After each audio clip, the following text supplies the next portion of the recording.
ऊपर कृपा होती है तो बोले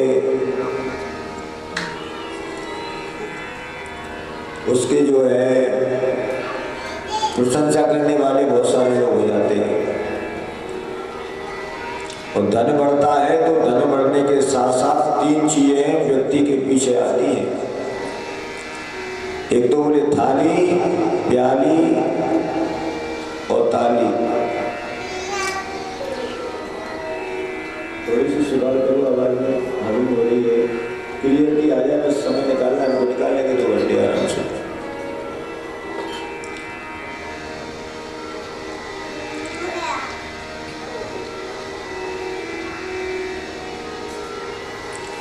और दक्ष के लिए जब प्रजापति बना दिया ब्रह्मा जी ने, तो दक्ष के लिए भी बोले अहंकार आ गया कि सारे जितने भी राजा हैं सबके हम राजाओं के भी राजा हम बन गए हैं।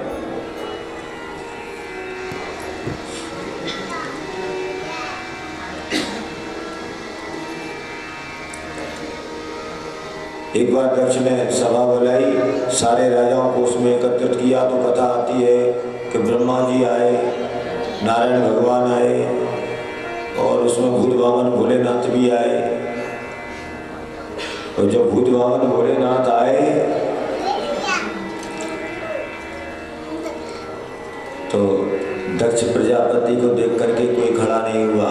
ब्रह्मा जी ने सोचा कि ये तो भाई हमारा पुत्र है, तो हम क्यों इसको देख करके उसको ज़्यादा सम्मान देवें। जब ब्रह्मा जी खड़े नहीं हुए तो महाराज नारायण भगवान नहीं हुए, तो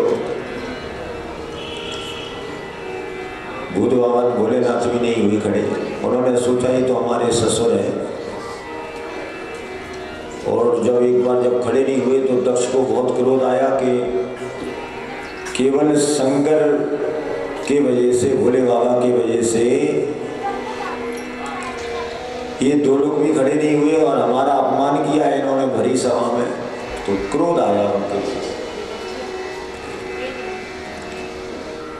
और उन्होंने जैसे ही सिंहासन पे विराजमान हुए दक्ष और भरी सभा में कह दिया कि कभी भी सभ्य समाज में असभ्य लोगों के लिए नहीं बुलाना चाहिए, क्योंकि अगर ऐसे लोग आ जाते हैं तो बोले फिर सब गड़बड़ हो जाती है। तो सब इधर उधर देखने लगे, बोले भाई सभ्य समाज तो यहाँ सब है, लेकिन ये बताओ असभ्य कौन बैठा है यहाँ। तो फिर दूसरी तरफ देखा और कहा कि भैया असभ्य एक व्यक्ति है यहाँ पर। बोले ये जो शंकर बैठे हैं ना, ये असभ्य है।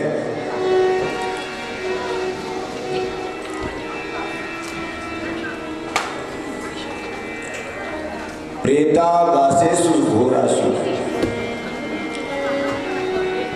प्रेता वासेषु घोरेषु, ये जो शंकर है ये नित्य में बोले भूत प्रेतों में विराजमान रहते हैं। उसका परिणाम ये मिलता है कि जब भूत प्रेतात्माओं के समीप रहते हैं तो इनको ये पता भी नहीं है कि भाई अगर कोई बड़ा व्यक्ति है, प्रतिष्ठित है, तो उसके लिए सम्मान देना चाहिए। तो किसी ने दक्ष महाराज से कहा कि आपकी जो कन्या है, क्या बात है, ठीक है, आपकी जो कन्या है वो भूत वामन भोलेनाथ के लिए ब्याही गई है और आप कह रहे हो कि प्रेता वासेषु घोरासु। तो दक्ष ने कहा, क्या बात है भैया, बहुत अच्छा। दक्ष ने कहा एक बात बताओ, भले ही हमारी कन्या है लेकिन हमारी कहाँ मृगलोचनी कन्या, ये कहाँ बोले मरकट जैसा शंकर। और भोले बाबा को अशब्द बोलना प्रारंभ कर दिया। जैसे ही भोले बाबा को अशब्द बोला तो भूत वामन भोलेनाथ तो चुपचाप हो, तो आशुतोष अतिशीघ्र प्रसन्न होने वाले देवता है। और वास्तव में भूत वामन भोलेनाथ जैसा कोई देवता नहीं है। अगर दानियों में सर्वश्रेष्ठ है तो बोले भूत वामन भोलेनाथ है। और महाराज अगर पूछा जाए तो सहनशीलता में भूत वामन भोलेनाथ सर्वश्रेष्ठ है। सारे देवता तो थोड़ी छोटी छोटी बातों पर नाराज हो जाते हैं, लेकिन भूत भावन भोलेनाथ इतने दयालु कृपालु हैं कि कोई चोर था तो बोले घंटा चुरा रहा था, वो भोले बाबा के मंदिर में पहुंचा और जैसे ही घंटा चुराने लगा तो थोड़ा सा घंटा ऊंचाई पर था, तो मन में विचार करने लगा कि अब घंटा कैसे, तो स्वयं भूत भावन भोलेनाथ की जो पिंडी रहती है उस पर चढ़ गया और घंटा निकालने लगा। तो इतने में वहीं से आवाज आने लगी, बोले भक्त हम आपसे प्रसन्न हो गए हैं, जो मांगना चाहते हो सो मांग लो। मैया पार्वती ने कहा कि ऐसा इसने कौन सा कार्य किया है कि जो मांगना चाहते हो सो मांग लो। अरे बोले संसार के लोग कोई दूध चढ़ाता है, कोई दही चढ़ाता है, और आज ये भक्त तो ऐसा है कि बोले कोई बिलपत्र चढ़ाता है, कोई धतूरा चढ़ाता है, लेकिन एक भक्त तो ऐसा है महाराज सब कुछ समर्पित कर दिया, अपना सारा शरीर सर्वांग शरीर इसने समर्पित कर दिया। भोले बाबा को भरा भरा कहा। कहते हैं वहां पर जब सभा हो रही थी तो उस समय सारे देवता बैठे हैं, दृश्य देख रहे थे। भोले बाबा सुनकर चले आए, क्योंकि भूत भावन भोलेनाथ का ऐसा परिवार है जो संयुक्त मानव के लिए, समस्त मानव समाज के लिए शिक्षा देता है। क्योंकि जितने भी देवता हैं सबके अलग अलग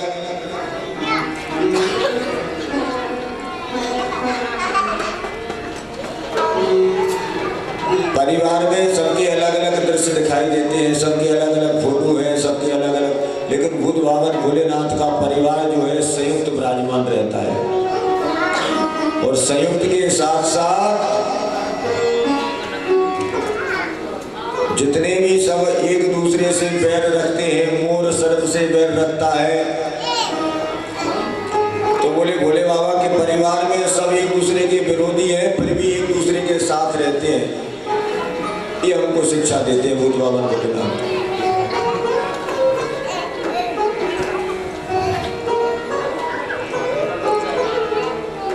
आज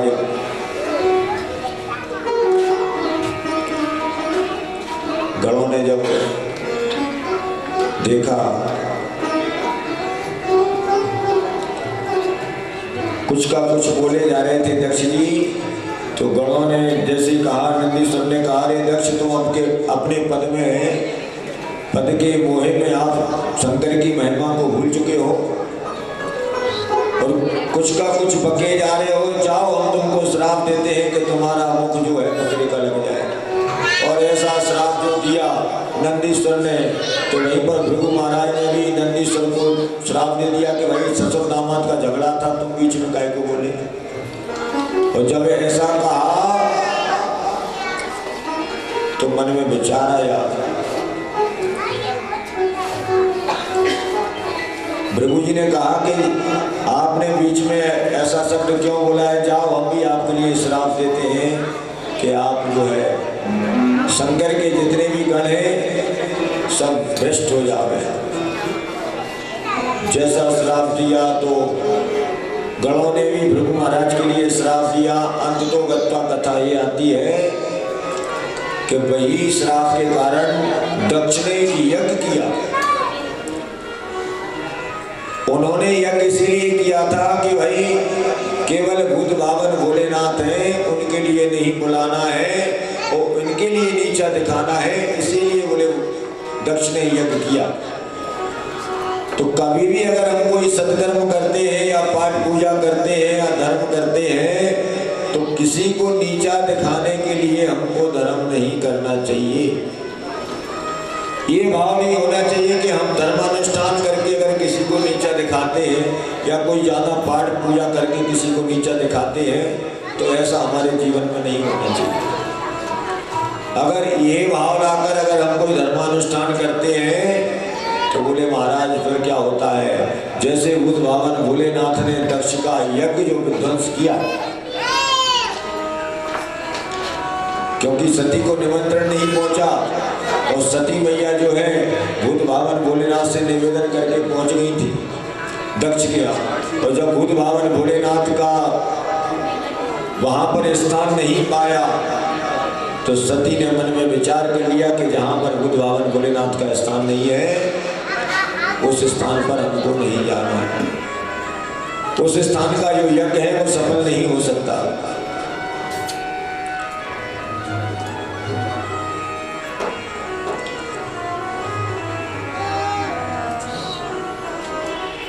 कहने का तात्पर्य, जब भी हम कोई धर्मानुष्ठान करें या कोई सत्कर्म करें तो हमारे अंदर ये भाव नहीं होना चाहिए कि भाई इसके करने से सामने वाले के मन को कहीं ठेस पहुंची या कुछ हो। तो दक्ष ने जो यज्ञ किया था वो केवल बुद्ध भगवान भोलेनाथ को ठेस पहुंचे उनके हृदय को कि देखो आज अपने आप के लिए नहीं बुलाया। आगे कथा आती है, भगवान का पार्वती के साथ विवाह हुआ, सती का देह का परित्याग हुआ। आहुति, देवहूति और प्रसूति इन्हीं के वंश में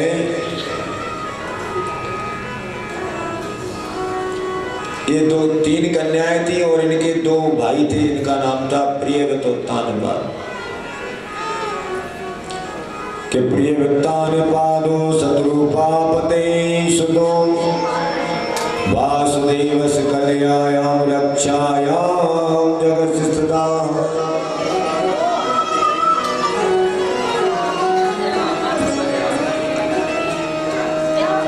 उत्तानपाद नाम के राजा की एक पत्नी विवाह को बहुत समय हो गया, लेकिन उत्तानपाद महाराज की कोई संतान ना हुई। मन में विचार करने लगे क्या करना चाहिए। भगवत कृपा ऐसी हुई कि ऐसा मन में सोच कर गए उत्तानपाद कि हम दूसरा विवाह करेंगे। और जब दूसरा विवाह करने के लिए गए तब तक भगवान की कृपा से सुनीति जो प्रथम पत्नी थी,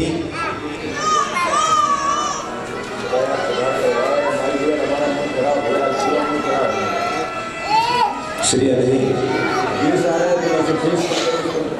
श्री हरि श्री हरि श्री हरि श्री हरि, इको डालो थोड़ा सा, श्री हरि हरि श्री हरि श्री हरि, ठीक है। श्री हरि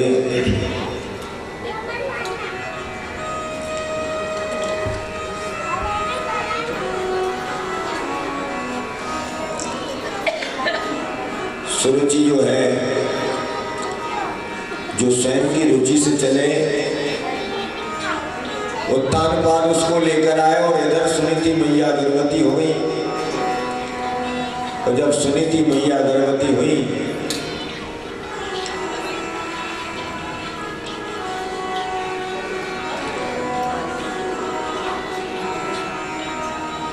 भगवत कृपा से ध्रुव जी महाराज का प्रादुर्भाव हुआ।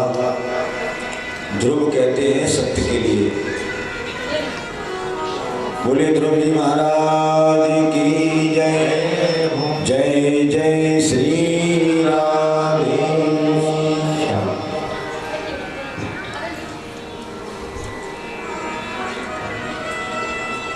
आज ध्रुव जी महाराज का जब प्रादुर्भाव हुआ, सुनीति मैया सुंदर नीति से अपने भगवान की परम भक्त थी, संतों के आश्रम में जाती, नित्य में ध्रुव जी महाराज को साथ में ले जाती। कहते हैं जब भी हम सत्संग में जावे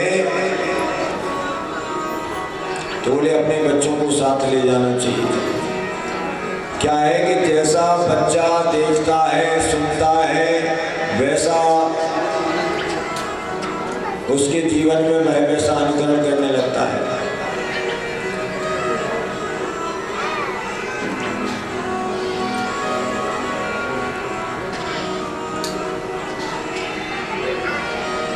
पहला गुरु जो है माँ होती है बालक की।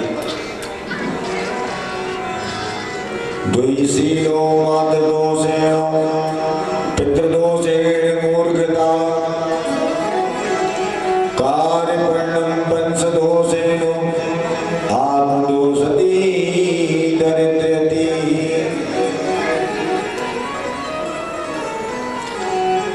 बालक जो है आत्मदोषने दरिद्रयति, जीवात्मा के लिए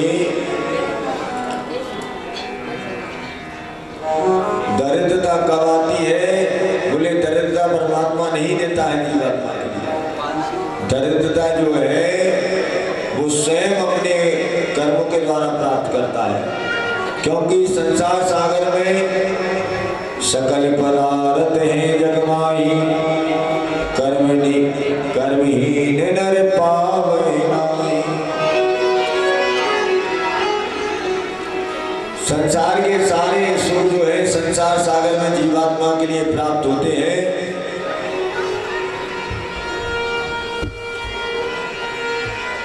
लेकिन हमारे अंदर ये क्षमता होना चाहिए, पात्रता होना चाहिए कि उस वस्तु को हम पा सकें।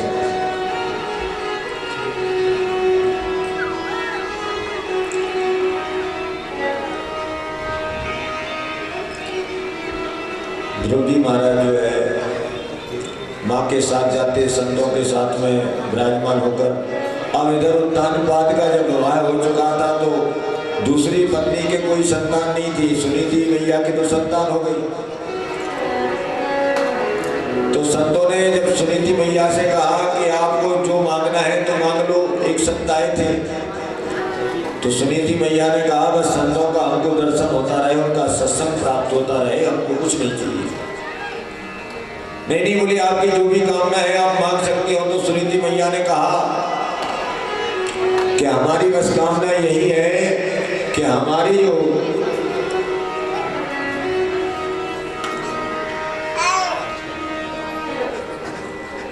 राजा है उनकी एक पत्नी और है और उनकी अभी तक कोई संतान नहीं हुई है, तो आप ऐसा वरदान दे दो कि उनके यहाँ भी संतान हो जाए।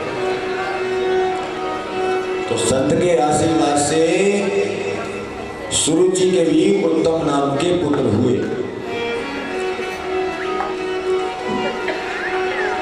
सुनीति मैया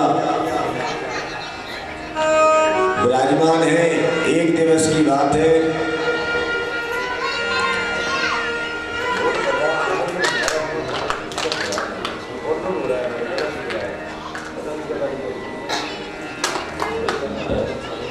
भैया बेस थोड़ा सा कम करो इसका, गला सूख रहा है हमारा। श्री अधे श्री अधे श्री अधे श्री अधे रधे रधे श्री अधे श्री अधे रधे रधे श्री अधे श्री अधे रधे रधे श्री अधे, आवाज बढ़ाओ थोड़ी सी, श्री अधे रधे रधे श्री अधे रधे रधे श्री अधे श्री अधे रधे रधे श्री अधे।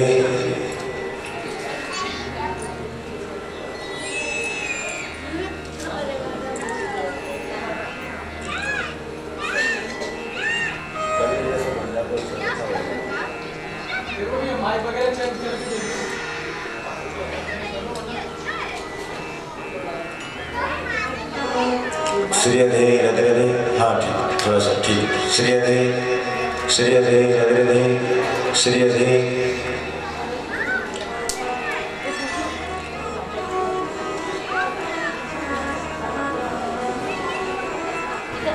ओ मेरो राधा,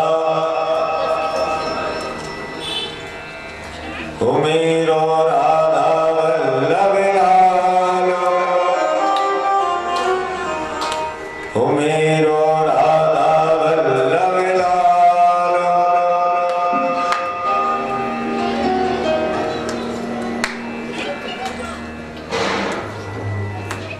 श्री अधे श्री अधे रधे रधे श्री अधे श्री अधे रधे रधे श्री अधे। जय श्री कृष्ण। श्री अधे श्री अधे श्री अधे रधे रधे श्री अधे श्री अधे श्री अधे। ओ मेरो राधा वल्लभ लाल, किशोरी राधे मेरो राधा वल्लभ लाल, किशोरी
जीवन ही न रहा।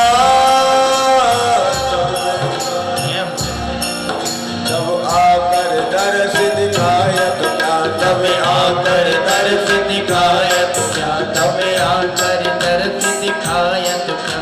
मेरो दास बिहारी लाल की सूरी राधे, मेरो दास वल्लभ लाल की सूरी राधे।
बांके बिहारी विनती मेरी नैन सुनैन लगाई रहो, मेरी नैन सुनैन लगाई रहो, मेरी नैन सुनैन लगाई रहो, मेरी नैन सुनैन लगाई रहो। मेरा जीवन वल्लभ लाल की सूरी राधे, मेरो जीवन वल्लभ लाल की सूरी राधे। किशोरी राधे श्यामा प्यारी राधे, किशोरी राधे श्यामा प्यारी हरि बोल। हाँ किशोरी राधे श्यामा प्यारी राधे, किशोरी राधे श्यामा प्यारी राधे, मेरो रास बिहारी लाल किशोरी राधे, मेरो रस बिहारी लाल किशोरी राधे, मेरो जीवन वल्लभ लाल किशोरी राधे, मेरो जीवन वल्लभ लाल किशोरी राधे। हाँ किशोरी राधे श्यामा प्यारी राधे, किशोरी राधे श्यामा प्यारी राधे, मेरो रास बिहारी लाल किशोरी राधे, रास बिहारी लाल किशोरी राधे। ध्रुव जी महाराज के मन में उत्कंठा हुई पिता के समीप जाना चाहिए। पिता के समीप पहुंचे और जाकर के पिता की गोदी में बैठ गए। वहीं पर सुरुचि विराजमान थी। सुरुचि ने देखा और ध्रुव जी महाराज से कहा कि अरे बालक, तू अभी इस पिता की गोदी में नहीं बैठ सकता। क्यों नहीं बैठ सकते? बोले इसलिए नहीं बैठ सकते, कम से कम इतना आप जाकर के भजन करो, इतना पूजन करो, भगवान से निवेदन करो कि आप हमारे गर्भ में आए, तब जाकर आप उस गादी के अधिकारी बनेंगे। अपने आप को सर्वश्रेष्ठ मानकर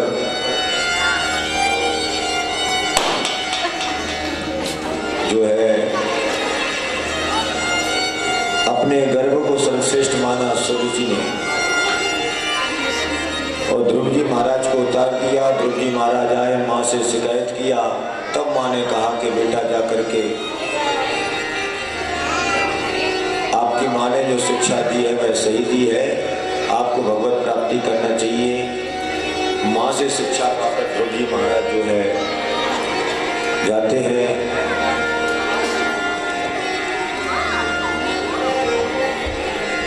और जब जंगल में गए, नारद बाबा से मिलना हुआ। नारद बाबा ने 12 अक्षर मंत्र दिया ध्रुव जी महाराज के लिए और उसी मंत्र का उच्चारण करके ध्रुव जी महाराज ने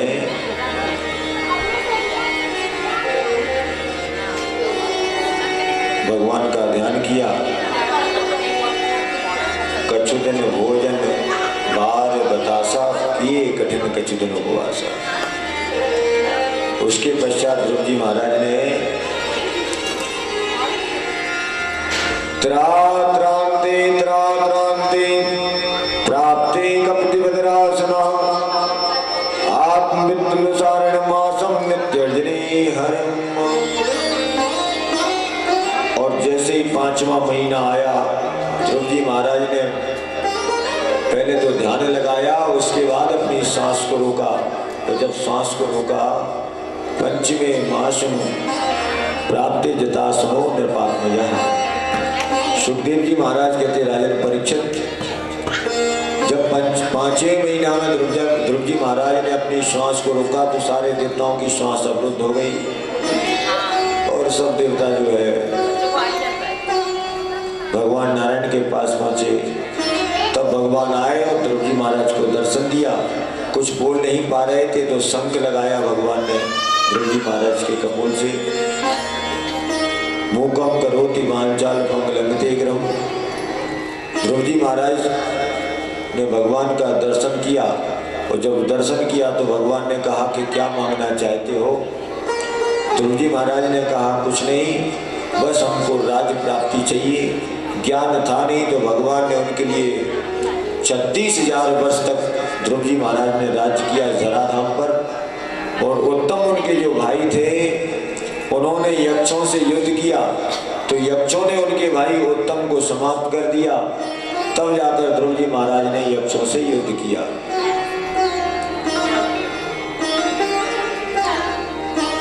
कहते हैं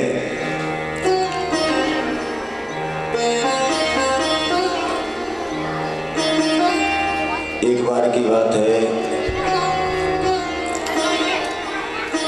जब यक्षों ने उत्तम को समाप्त कर दिया तो ध्रुव जी महाराज तो भगवान का दर्शन करने के पश्चात भी बोले हिंसक बन गए। ऐसा क्यों?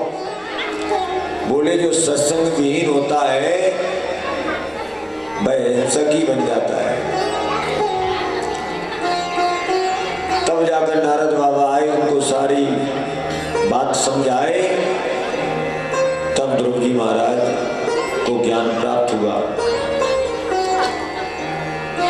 कि ध्रुव सगला निज प्रभु हरि नाम पायो अचल अनुपम ठाव। क्योंकि धर्म का मार्ग जो है बड़ा कठिन होता है, अधर्म का मार्ग छोटा होता है।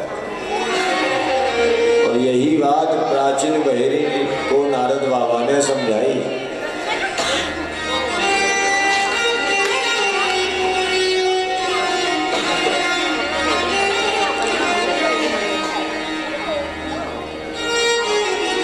पुरंजनी उपाख्यान जिसे बोलते हैं, एक पुरंजनी नाम का जो है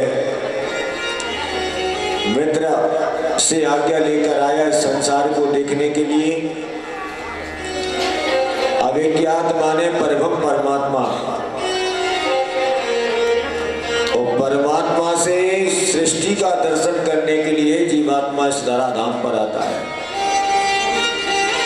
और जैसे पुरंजन आया तो आकर के उसने देखा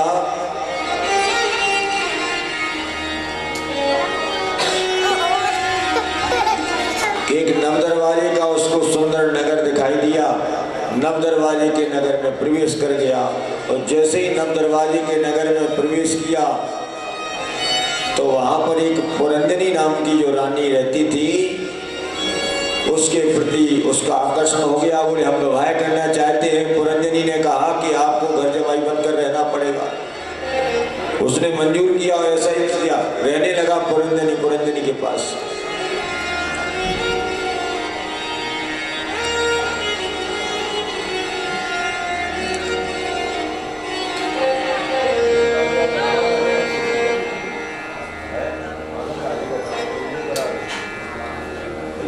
सारा डाउन कर दो पहले, फिर बड़ा अकेले आराम से पूरा डाउन करो।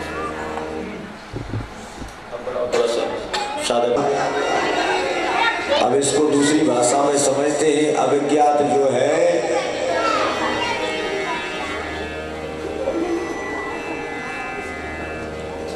परम परमात्मा, और पुरंजनी जो है जीवात्मा। और परमात्मा से जीवात्मा आज्ञा लेकर संसार को देखने के लिए आता है। और 9 दरवाजे का ये शरीर है। 9 दरवाजे के शरीर में बोले जीवात्मा आता है, और इसमें बोले बुद्धि रूपी पुरंजनी से उसका संबंध हो जाता है।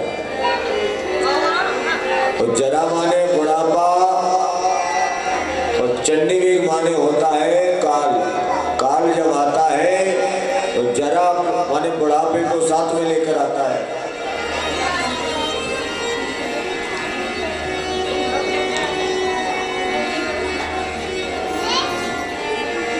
तो जब काल आता है तब जीवात्मा को पता चलता है।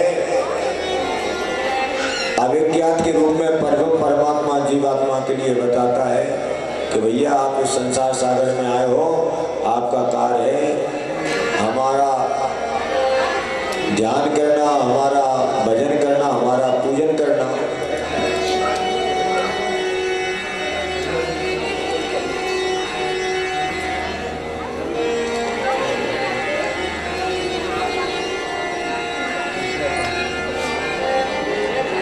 लेकिन जीवात्मा संसार सागर में सब भूल जाता है आकर के।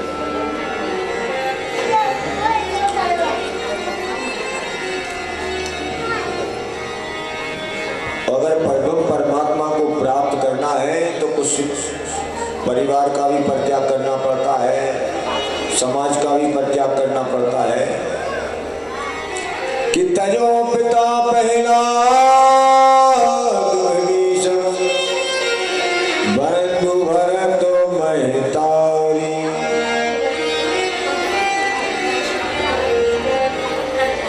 तजो पिता प्रहलाद भूषण। पिता का परित्याग किया प्रहलाद ने, तब जाकर परम परमात्मा की प्राप्ति हुई। बंधु भरत महतारी,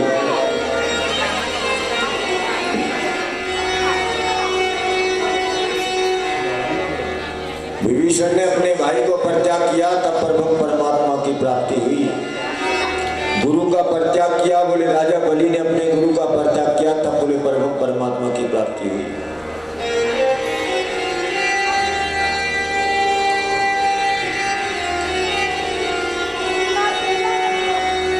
अरे महाराज, आगे इसमें भागवत में चरित्र आता है।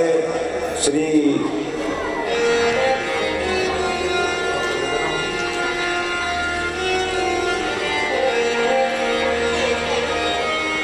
ऋषभदेव जी का, और ऋषभदेव जी जो है भगवान के परम भक्त थे। कहते हैं ऋषभदेव जो आए हैं साक्षात भगवान का स्वरूप है। भगवान के स्वरूप में श्री ऋषभदेव जी महाराज है। अपने पुत्र को सारा राज्य सौंपा और चले गए ध्यान करने के लिए। और जब ध्यान करने के लिए चले गए संसार का मोह माया को छोड़कर, तो पुत्र के मन में भी उत्कंठा जगी, क्योंकि जैसा पिता करता है वैसा अनुकरण उसके पुत्र भी करते हैं। तो पुत्र के मन में अनुकंठा जगी, हो ना हो हम भी संसार का परित्याग कर दें। तो उनके जो पुत्र हुए श्री भरत जी महाराज, तो उन्होंने भी अपना राजपाट छोड़ा और चले गए भगवान का भजन करने के लिए। और जब भगवान का भजन करने के लिए पहुंचे,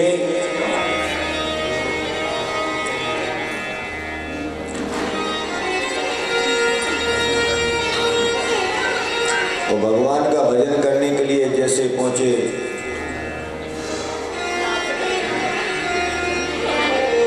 गंडकी नदी में कंठस्थ जल में खड़े होकर भगवान का ध्यान कर रहे थे। और जब भगवान का ध्यान कर रहे थे,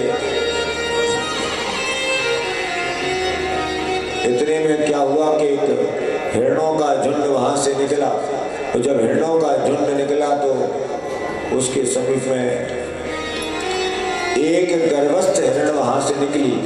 पीछे से सिंह की दहाड़ उसने सुनाई, और जैसे ही सिंह ने दहाड़ लगाई तो गर्भस्थ जो हिरण था उसकी प्रसव पीड़ा गंडकी नदी के बीच धार में हो गई।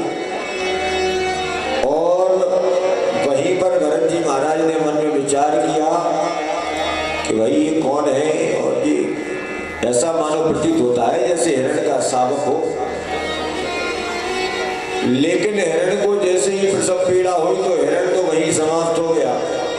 उसका जो बालक था, शावक जो था, भरत जी महाराज ने उसको बहते हुए देखा तो उसको उठा लिया।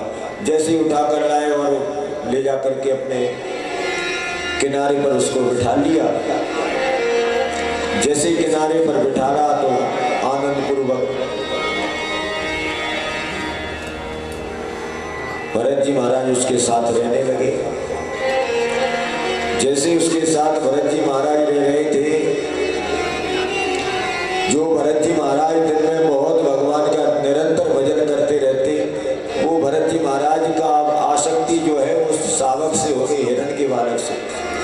और जैसे उससे आसक्ति हो गई तो प्रेम ज्यादा हो गया, तो भजन कम कर दिया, उसका ही चिंतन ज्यादा करने लगे, उसके साथ रहने लगे। खाना पीना जो भी स्वयं में पावे तो तुरंत उसको शावक को पवावे। इतना प्रेम बढ़ गया भरत जी महाराज का,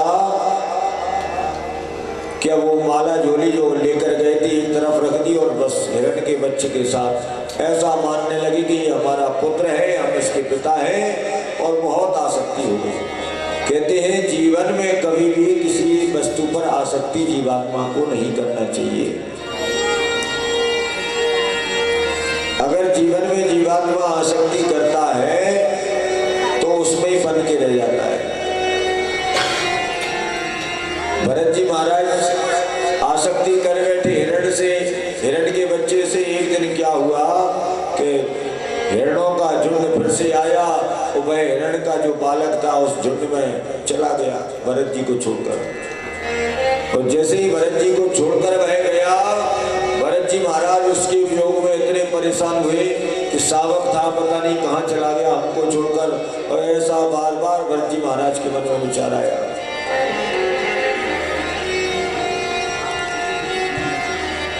हिरण का तो बच्चा छोड़कर चला गया। भरत जी महाराज उसके वियोग में रहे। अंत तो गत्ता जब मृत्यु निकट आई भरत जी महाराज की, तो उसका शावक का स्मरण करते रहे।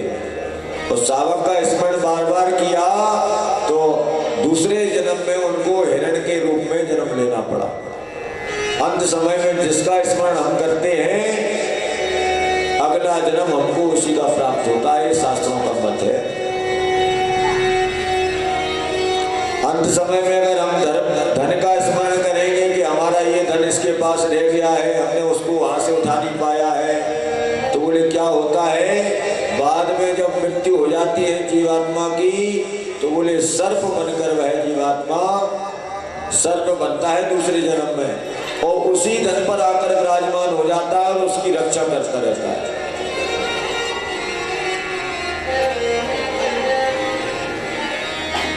इसीलिए तो छोटे बच्चों, जब कम उम्र के बच्चे जो रहते हैं, उनके लिए भगवान का नाम लेने की आदत डाली जाती है।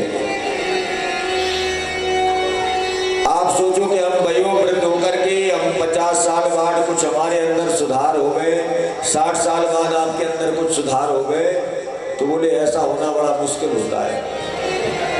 अगर हमारी बचपन से अगर आदत है सतत ईश्वर का नाम जपने की, तभी हम परमात्मा का नाम अंत समय में ले सकते हैं।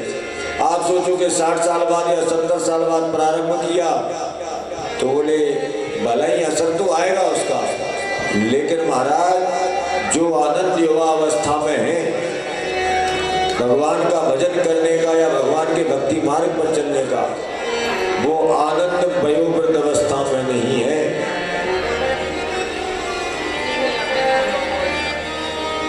एक बार जंगल में आग लग गई, भरत जी महाराज को अपना सारा जन्म याद था, कथा आती है। दूसरे जन्म जो उनको मिला, क्योंकि हिरण के रूप में हुए तो अग्नि में जलकर अपने शरीर को छोड़ दिया। दूसरा जन्म जो उनको प्राप्त हुआ तो ब्राह्मण कुल में उनको जन्म प्राप्त हुआ, और जैसे ही ब्राह्मण कुल में जन्म प्राप्त हुआ,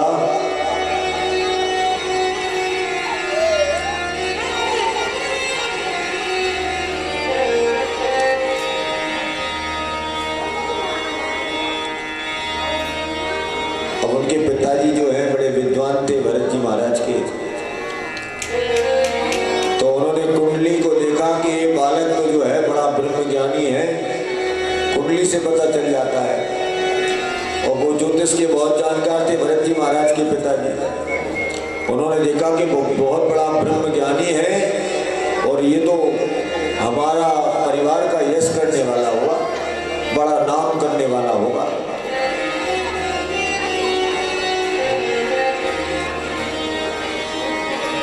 लेकिन भरत जी महाराज को उन्होंने गायत्री मंत्र दिया, और जैसे ही गायत्री मंत्र दिया, कहा कि जाओ ये गायत्री मंत्र का उच्चारण करना है और इसको याद करना है, और याद करके आपको हमको सुनाना है। भरत जी महाराज ने मन में विचार कर लिया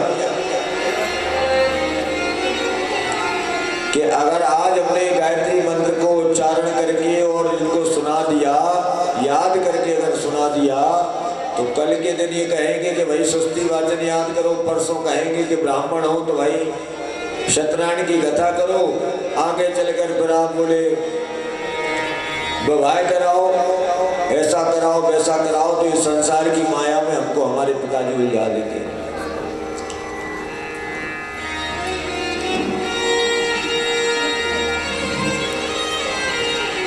भरत जी महाराज ने याद नहीं किया तो पिता बड़े रुष्ट हो गए, बोले कुंडली क्या गलत बोलती है, कुंडली में तो ऐसा लिखा है कि जैसे ये बालक जो है हमारा बड़ा विद्वान होगा, लेकिन इसके जो हाव भाव दिखने में लग रहे हैं कि ये तो कुछ नहीं कर पाएगा। पिता ने बहुत समझाया तो भरत जी महाराज ने कुछ याद नहीं किया, तो पिता ने नाम रख दिया जड़। उसी समय उनका नाम पड़ा जड़ भरत। बोले जड़ भरत भगवान की जय, जय जय श्री राधे।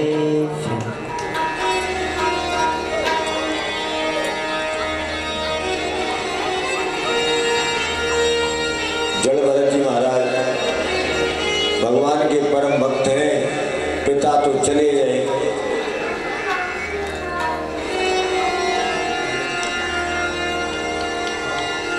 जब पिता चले गए तो घर में रहते वो तो उनको कोई ना तो किसी से मोह माया, ना किसी से लोभ, ना किसी से ईर्षा, ना द्वेष, परम संत श्री भरत जी महाराज। एक दिन की बात है, पिताजी चले गए तो फिर परिवार वालों ने देखा कि भाई दिन भर खाते रहते हो, पड़े रहते हो, कुछ करते हो नहीं, कुछ हाथ बटा लिया करो काम में।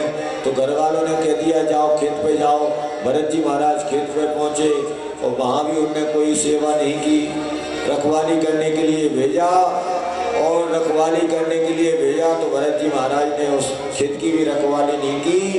आगे कथा आती है, परिवार वालों ने उनका परित्याग कर दिया, जाओ तुम कोई काम के नहीं हो, इस घर से निकल जाओ।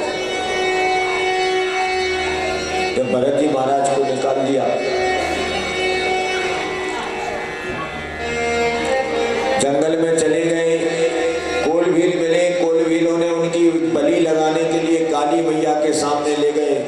तब वहां पर काली मैया प्रकट हुई और भरत जी महाराज को दर्शन दिया और कोलभीलों से कहा कि भैया ये कोई साधारण पुरुष नहीं है, ये महापुरुष हैं, इनके लिए इनकी बलि नहीं चढ़ेगी। कोलभील डर गए, क्षमा याचना मांगी, भरत जी महाराज जंगल में गए। महाराज राजा रघुगण की वहां पर पालकी आ रही थी और राजा रघुगण की पालकी को देखा भरत जी महाराज ने,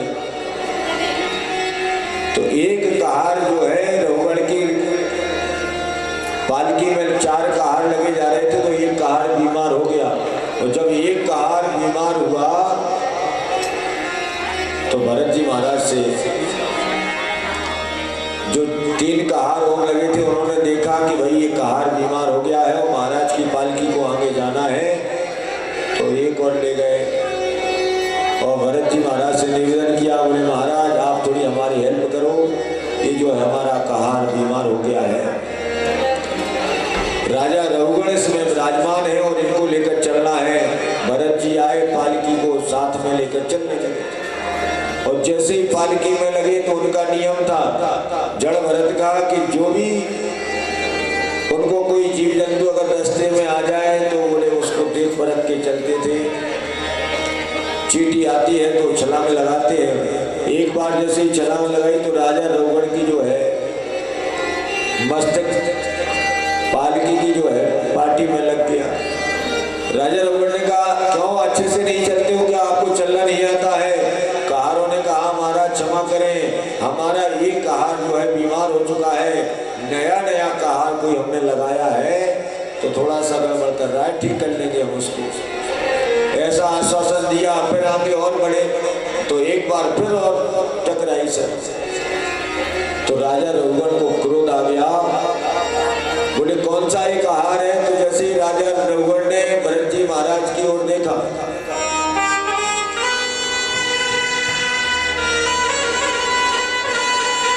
तब जाकर कहा कि इतना मोटा तगड़ा शरीर लगाए हो और आप पर चला नहीं जा रहा है। पहले तो व्यंग किया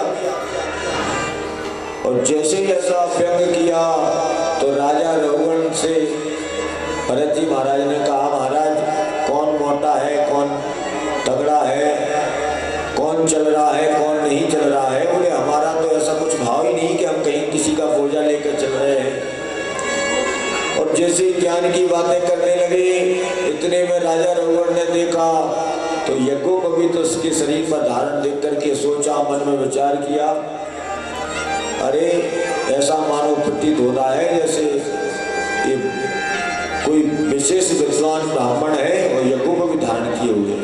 राजा रघुगण पालकी से उतरे और पालकी से उतर कर उनके चरणों में गए, निवेदन किया।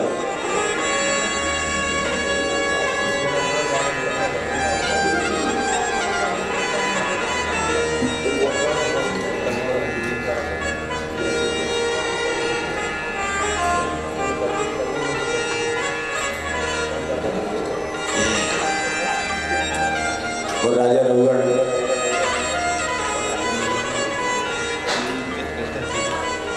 भरत जी महाराज ने सुंदर उपदेश दिया। बोले महाराज एक बात बताओ,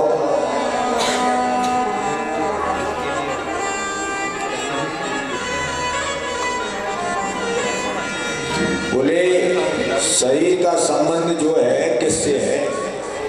बोले शरीर का संबंध जो है केवल मन से है।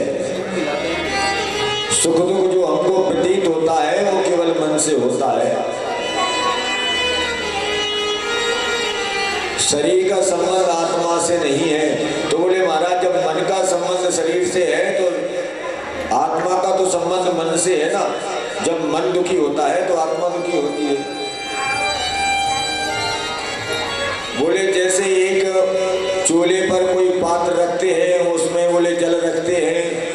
देने के बाद फिर उसमें चावल डालते हैं तो बोले चावल पक जाते हैं। उसी प्रकार बोले जीवात्मा का मन है, जब हमको शरीर में कष्ट होता है तो मन में कष्ट होता है, मन में कष्ट होता है तो आत्मा में होता है।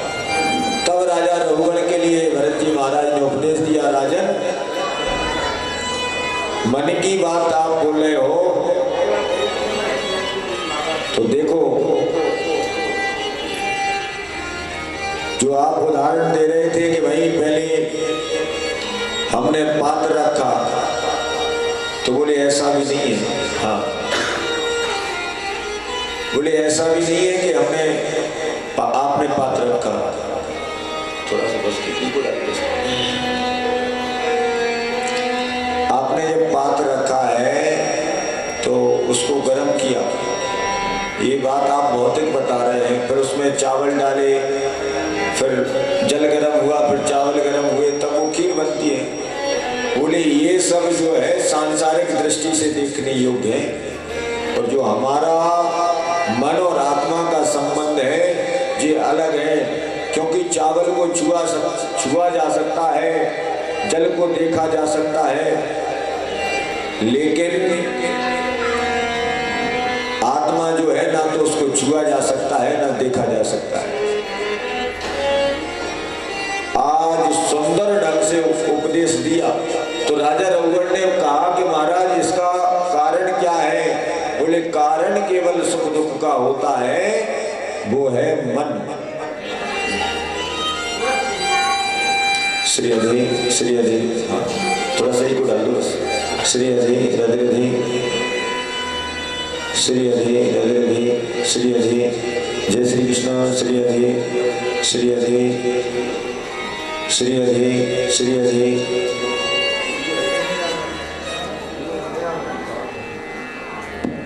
श्री अधि हृदय अधि, श्री अधि। मिक्सर से बढ़ाओ इसको, मिक्सर से। श्री अधि रिपीट। श्री अधि हृदय अधि, श्री अधि, श्री अधि हृदय अधि, श्री अधि, श्री अधि। ठीक है, जैसा वैसा हो गया। अगर जीवात्मा के अगर सुख दुख का कारण है तो केवल वो है मन।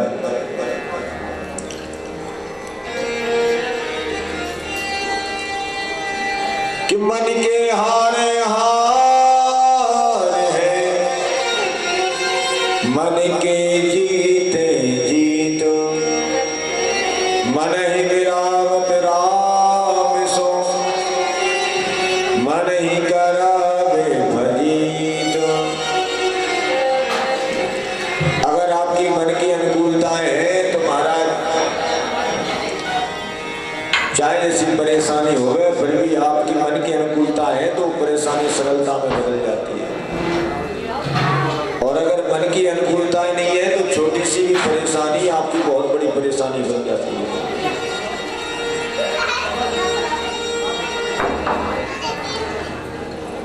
कहते हैं,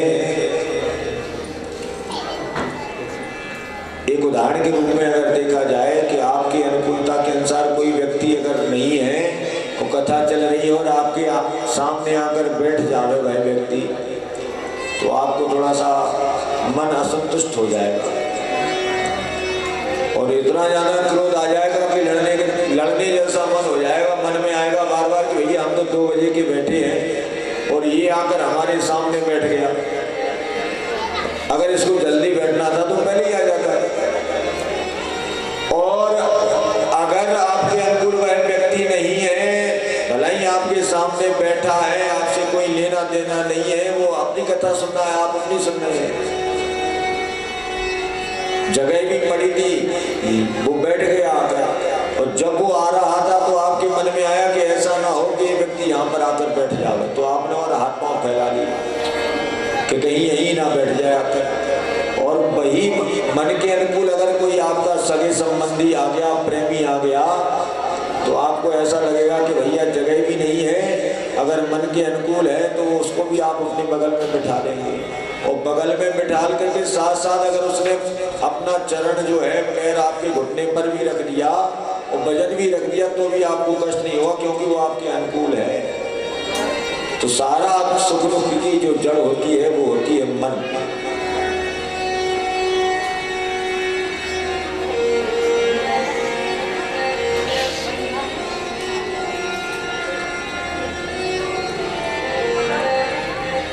उपदेश जब दिया रघुगण के लिए, रघुगण ने उपदेश श्रवण किया। महाराज रघुगण ने जड़भरत जी महाराज को साष्टांग प्रणाम किया।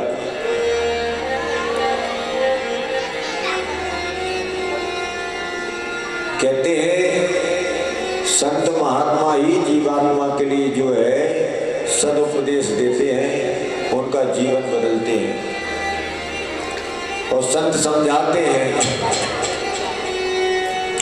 तो गुरु जब भी जीवन में आपके में आता है तो चाहे आपकी उम्र चाहे 60 साल की हो गए, चाहे 50 साल की हो गए, चाहे 20 साल की हो गए,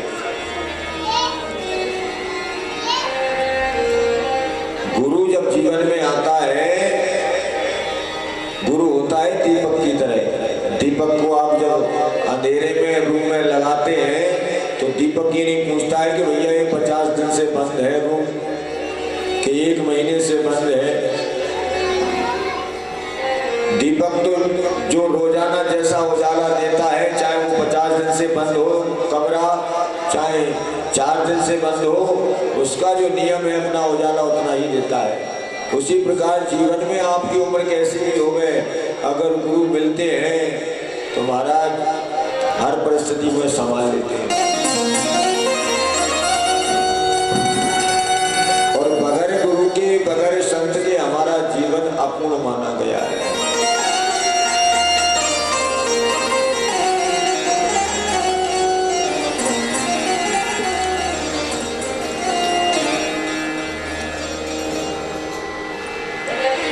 जो रूठ गया है उसके लिए मना सकते हैं, रूठा ले मनाए, मिला रहे फिर ना मिले, तासों कोनो बसाए।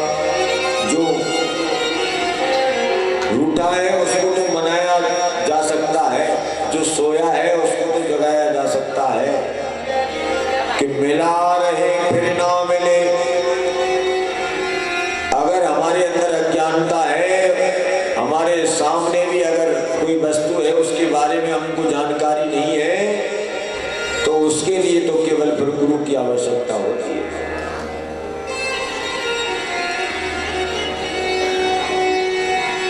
तो संत महात्मा जीवात्मा के लिए यही तो कहते हैं कि भैया उठ जाओ, जग जाओ, उठ जाग मुसाफिर भोरे वही, अब रहने कहाँ तो सोवत है।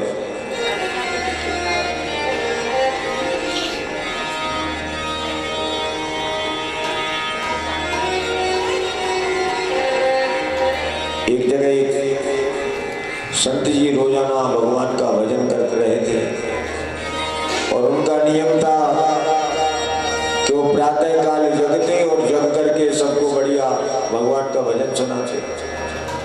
तो वहीं पर एक सज्जन सो रहे थे बगल में, तो उनको क्रोध आया कि भैया प्रातः काल होते ही जगाना प्रारंभ कर देते हैं। प्रातः काल से संत जन करते सीताराम और इनकी सीताराम ने कर दी नींद हराम। अरे इनकी सीताराम ने तो हमारी ऐसी नींद खराब कर दी महाराज कि हमको सोने भी नहीं देते अच्छे से। और जैसे ऐसा कहा तो संत जी तो अपने मगन थे, आए रूम में, बोले महाराज ये सब बंद करो अपना भजन। बोले क्यों? अरे बोले आप जब देखो तब सीताराम सीताराम, हम आपके चक्कर में हम सो नहीं पा रहे। तब संत के मन में विचार आया, बोले भैया सीताराम करना चाहिए क्योंकि भगवान हमारे लिए भोजन देता है, दिन भर की व्यवस्था करता है, भगवान हमारे लिए सद्बुद्धि देता है। नाना प्रकार के उदाहरण दिए उन्होंने। जैसे ऐसा कहा तो बोले अच्छा एक बात बताओ, आप कह रहे हो भगवान हमारे लिए भोजन देता है, क्या वास्तव में भगवान हमारे लिए भोजन देता है? संत जी ने कहा कि भाई भगवान की कृपा से ही हम और आप भोजन करते हैं। अगर उसकी कृपा ना होवे, जैसे उदाहरण देखो ये पंखा चल रहा है, पंखा कहे कि भैया हम तो बहुत अच्छी हवा देते हैं सबके लिए, बल्ब के मन में विचार आवे कि भैया हम तो बहुत अच्छा प्रकाश देते हैं, नाना प्रकार के जितने भी हैं, सबके मन में ऐसा आया कि हम ऐसा करते हैं, अगर लाइट चली जावे तो क्या बल्ब प्रकाश देगा, पंखा हवा देगा? नहीं देगा, क्योंकि इसका आधार दूसरा है।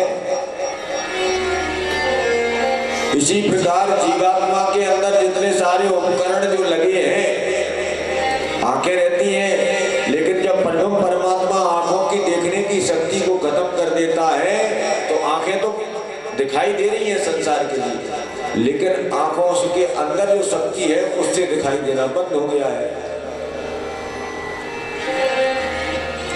संत ने समझाया कि देखो, कानों से सुनाई देना बंद हो जाता है, आंखों से दिखाई देना बंद हो जाता है, किसकी कृपा से होता है? ये शक्ति कौन देता है? बोले आंखों से दिखाई दे रहा है, कानों से सुनाई दे रहा है, हाथ पैर चल रहे हैं, बोले ये शक्ति प्रभु परमात्मा देता है।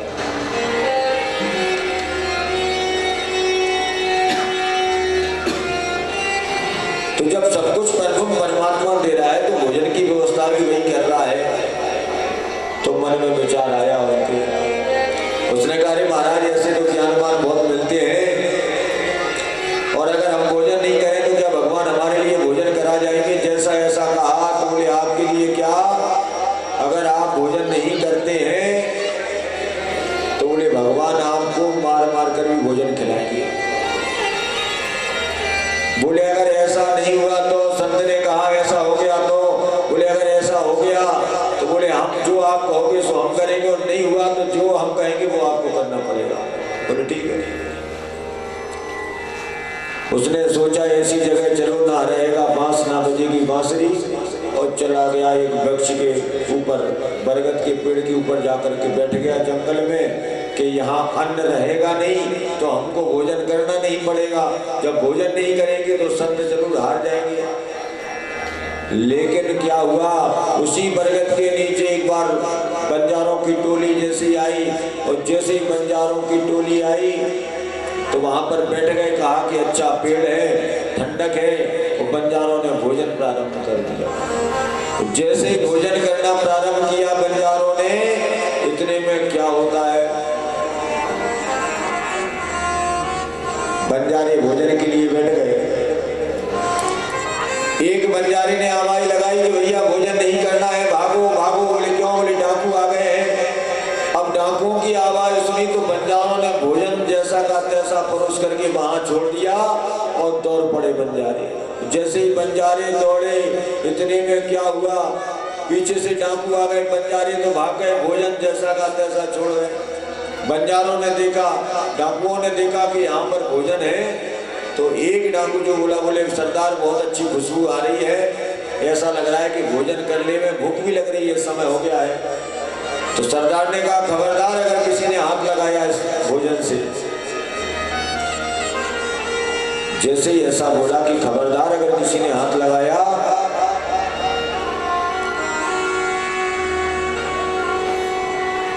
तो जितने थे बोले क्यों, ऐसा क्यों बोले? अरे बोले तुमको पता नहीं, जो भी भोजन यहाँ रखा है, यहाँ जरूर कोई भोजन जिसने रखा है वो यहीं कहीं छुपा है, और ये भोजन साधारण नहीं है, इसमें जरूर मिलावट है, और मिलावट में जहर मिलाया होगा, और जहर इसीलिए मिलाया है कि जो भोजन करेगा वो यहीं समाप्त हो जाएगा, और जिसने ये जहर मिलाया है वो जरूर यहीं कहीं छुपा हुआ है। ऐसा जैसे कहा तो ये व्यक्ति जो है ऊपर बरगद के पेड़ पे था, तो दूसरा बोला, बोले देखते ही उसमें बोले गोली मार देना बंदूक से, जीवित नहीं छोड़ना।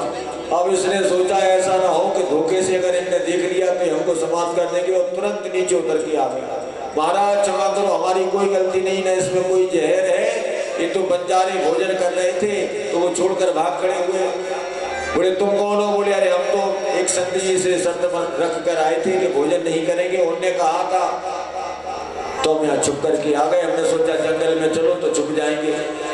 सरदार ने कहा तो तुमने नहीं रखा भोजन? बोले नहीं हमने नहीं रखा। जैसा ऐसा कहा, जब बोले तुमने भोजन नहीं रखा है तो पहले तुमको भोजन करना पड़ेगा, इसमें जहर तुम नहीं मिलाया है। वो बोला महाराज हमने जहर मेहर नहीं मिलाया है, और हमने तो प्रतिज्ञा कर ली है, संत से शर्त रख कर आए थे कि भोजन नहीं करेंगे। सरदार ने कहा तुम भोजन करते हो कि नहीं करते हो, हमको विश्वास कैसे होगा कि तुमने मिलाया कि नहीं। बोले महाराज हम भोजन नहीं करेंगे। इतने में तो दूसरे डाकू ने 2-4 डंडे उसमें जमाए, भोजन करता है कि नहीं करता है। तब उसको संत की बात याद आ गई, वो भोजन करता जावे और कहे संत जी बोल रहे थे, सही बोल रहे थे कि अगर भगवान ने चाहा तो मार मार कर खिलाएंगे। तो हम बोले पिट भी रहे और खा भी रहे। तो बोले महाराज संतों की जो वचन रहते हैं बड़े अलौकिक और दिव्य रहते हैं,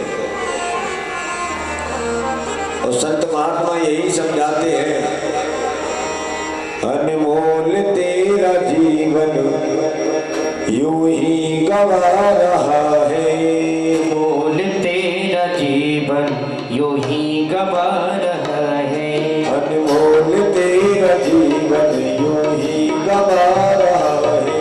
अनमोल तेरा जीवन यूं ही गवा रहा है। किसी और तेरी मंजिल किसी और तेरी मंजिल है। किसी और तेरी मंजिल किसी और जा रहा है।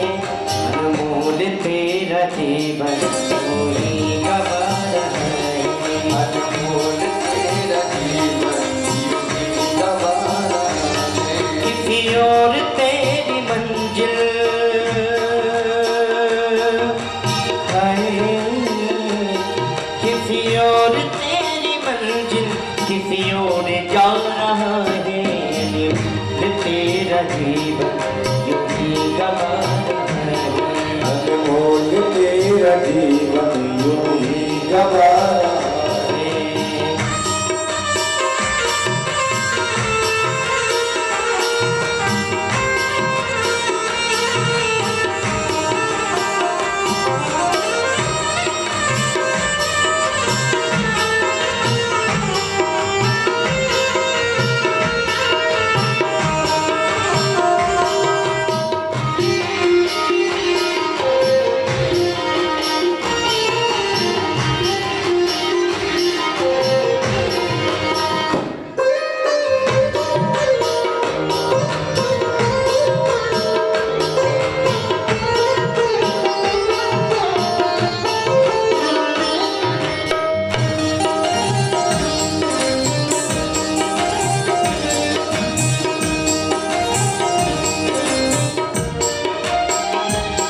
सपनों की नींद में ही ये रात ढल न जाए।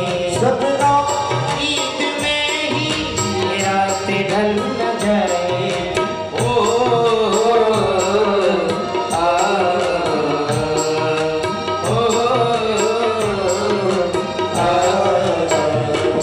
सपनों की नींद में ही ये रात ढल न जाए।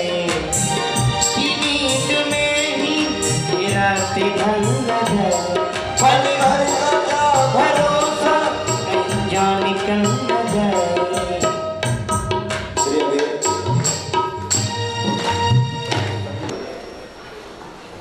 बोले भक्तिवत्सल भगवान की जय।